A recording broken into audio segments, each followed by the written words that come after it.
my beloved Boss Mike Cervera. Ako, hindi ko, sabi ko sa inyo, tignan nyo katwiran netong si Saldico, mga kababayan. Ha? Ang katwiran, I will resign if you force me. Pero hindi na ako babalik ng Pilipinas. Tignan nyo naman yung katwiran netong si Saldico. Ha? Para tayong ginagago talaga eh. Tignan nyo. Kapag ka daw pinersa na siya ay iharap sa korte, lalo na dyan sa pagdinig sa may Senado, magre-resign na lang daw siya sa pagiging kongresista. Pero hindi na raw siya babalik ng Pilipinas. Tingnan nyo. Gago, di ba? Gago tong bata ni Romualdez na to, mga kababayan ko. Ginagago tayo. Ang kapal ng mukha nito, mga kababayan eh. Sobrang kapal. Ay biruin ninyo, ikaw na nagnanakaw, ikaw pa may ganang magyabang. Yan ang problema. Gagamitin ngayon yung sarili natin pera para ilaban sa atin. Grabe, no? Biruin ninyo, nagnakaw, tapos makikipaglaban sa kasuhan. Yung pong panlalaban niya at panggagastos niya, pera din ng taong bayan. Saan kayo nakakita ng ganyan, mga kababayan? Di ba? Tignan nyo, kahit si Speaker, di ba kayo nagtataka, walang magawa din eh. Kahit si Speaker eh.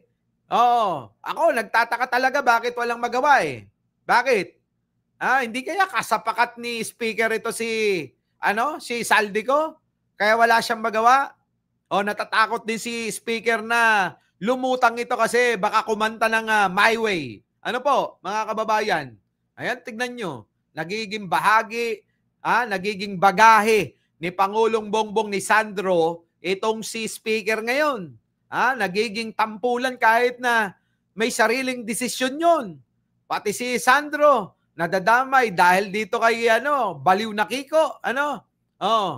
Di po ba? Nagiging bagahe ni Pangulo at ni Sandro si Speaker ngayon, mga kababayan. Kung hindi nyo lang napapansin. Di po ba? Yan, grabe, no? Sabi ni Rob Ratz, kasapakat yan. Si Martin, malamang. Malamang. So ngayon, ganitong katwiran eh. Sang-ayon ba kayo, mga kababayan ko? I will resign if you force me. Magre-resign ako pag pinilit nyo ako, pero hindi na ako babalik ng Pilipinas. Mga kababayan, tinakot pa tayo. Bakit? Wala bang kaparaanan? Maliban na lang kung sadyang pakikialaman ni Speaker yung hindi niya pagbalik rito.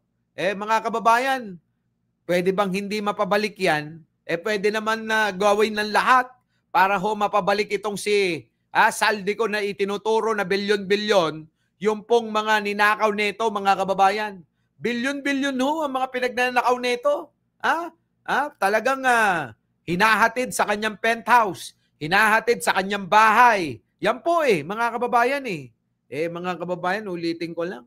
Tayo mga Pilipino rito, wala hong sisinuhin. Sabi nga ni Pangulo, kahit kakampi, kahit kamag-anak, kahit kapartido, kahit kakilala, mga kababayan, pagka nagkamali, dapat nagkamali. Pag nagkamali, nakagawa ng kasalanan, dapat panagutin. Ano po, mga kababayan? So, doon po ako nanggagaling. Kung kayo bumibilib kay Martin Romualdez, pasensya kayo. Hindi tayo magkakasundo roon. Kaya ngayon pa lang humihingi na ako ng paumanhin. Dahil ako'y naniniwala na itong dalawa na ito, si Saldico at si Martin Romualdez, talagang magkasapakat yan. Magkakutsaba. Oo, mga kababayan. Wala na akong magagawa ron sa ganon. Ano po? Kayo nang bahalang magpasensya sa akin. So ngayon, mga kababayan ko, dapat, mga kababayan, umuwi ka, ipaliwanag mo, Saldico, yung mga inaakusa sa'yo. Linisin mo si Martin Romualdez kung gusto mo na malinis siya. Magsakripisyo ka, di ba? Ganun. Umuwi ka rito, ipagtanggol mo yung sarili mo. sabihin mo sinungaling itong mga nagpapatotoo na to. Pwedeng ganon, ano po mga kababayan. Pero hanggat hindi ho nangyayari yon mga kababayan, mananatili sa maraming isipan na talagang etong si Saldico magnanakaw talaga to. Ano, mga kababayan? Magnanakaw talaga to. Mga kababayan. So muli, mga kababayan, hanggang dito na lang at talagang iniraraos lang natin tong ating live. At para bukas meron po tayong lakas. Ano po? Kita-kita po tayo bukas. Ano po? Muli, ako po ang inyong lingkod, Mike Cervera po. Paki-comment na lang ang inyong mga opinyon, pananaw. Binabasa ko pong lahat yan. Ano? At syempre, maraming salamat po sa inyong lahat.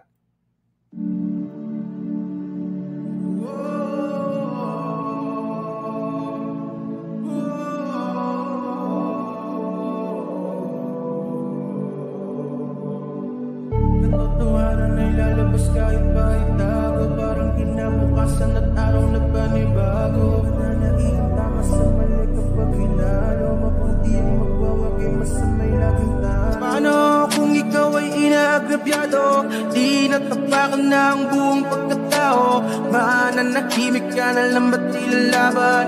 Huwag kang matakot, hayaan mong ika'y samahan ko. Ito na ang oras para lumaban. Huwag kang umatras pag nasa katwiran. Panatilihing bukas ang isipan. Katotohanan ang ating sandigan. Sa kadiliman, huwag matatakot. Pagkat liwanag ang siyang babalot sa ating bayang Pilipinas. Sa ating bayang Pilipinas. Oh Pilipino, magpapadaya ka ba kung kani-kanino? Papatulan mo pa din ba kahit amoy ang motibo na ikaw ay nililangin para makanakaw sila ng libo? Di tayo pokpok kaya't wag magpagamit. Nakatutok man sa ulit at tilin ka sa langit. Kilayain na sa rurok pa ba ng mga balakid? Pagkat hanggang ngayon nagtatanong pa rin ako ng bakit kaya di pa rin nasusolusyonan mga problemang kinakaharap ng pamayanan. Sabi nila yung lahat nagkat, ngunit bakit yung iba wala ngang naipundar? Magpupulag-pulagan ka na lamang ba? Magtutulog-tulugan, gumising ka. Ito na ang oras para lumaban. Huwag kang umatras pag nasa katwiran. Panatilihing bukas ang isipan. Katotohanan ang ating sandigan. Sa kadiliman, huwag matatakot. Pagkat liwanag ang siyang babalot sa ating bayang Pilipinas.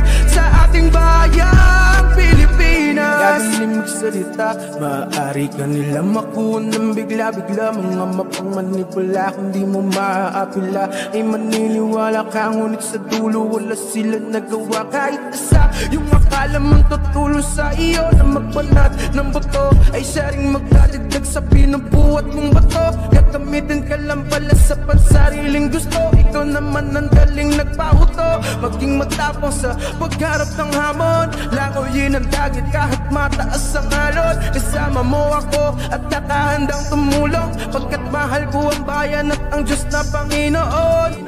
United Talino Warriors at Boss Mike Cervera. Sa kanila ay natutunang maayos, kaya't kailanman di ako masisira. Ito na ang oras para lumaban. Huwag kang umatras pag nasa katwiran. Panatilihing bukas ang isipan. Katotohanan ang ating sandigan. Sa kadiliman, huwag matatakot. Pagkat liwanag ang siyang babalot sa ating bayang Pilipinas. Sa ating bayang Pilipinas. Ito na ang oras para lumaban. Huwag kang umatras pag nasa katwiran. Panatilihing bukas ang isipan. Katotohanan ang ating sandigan. Sa kadiliman, huwag matatakot. Pagkat liwanag ang siyang babalot sa ating bayang Pilipinas. Sa ating bayang Pilipinas. Our beloved Boss Mike!